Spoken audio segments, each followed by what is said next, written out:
বৈষম্য বিরোধী ছাত্র আন্দোলনে শহীদ আবু সাঈদ সহ অন্য শহীদদের নিয়ে বিরূপ মন্তব্যের অভিযোগে দায়ের করা মানহানির মামলায় সাময়িক বরখাস্ত সহকারী কমিশনার তাপসী তাবাসসুম উর্মি আদালতে আত্মসমর্পণ করে জামিন পেয়েছেন। বৃহস্পতিবার সকালে তিনি ঢাকার মেট্রোপলিটন ম্যাজিস্ট্রেট মোহাম্মদ ইমরান আহমেদের আদালতে আত্মসমর্পণ করে আইনজীবীর মাধ্যমে জামিন আবেদন করেন। বাদীপক্ষে তার জামিনের বিরোধিতা করা হয়। শুনানি শেষে আদালত তার জামিন মঞ্জুর করেছেন। এর আগে গত ৮ অক্টোবর ঢাকার মেট্রোপলিটন ম্যাজিস্ট্রেট আদালতে গণ অধিকার পরিষদের উচ্চতর পরিষদ সদস্য ও গণমাধ্যম সমন্বয়ক আবু হানিফ বাদী হয়ে মামলার আবেদন করেন।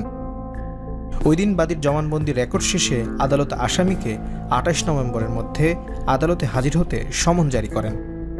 মামলার আবেদনে বলা হয়, গত ৫ অক্টোবর আসামি উর্মি শুধু শহীদ আবু সাঈদ নয়, সরকারের দায়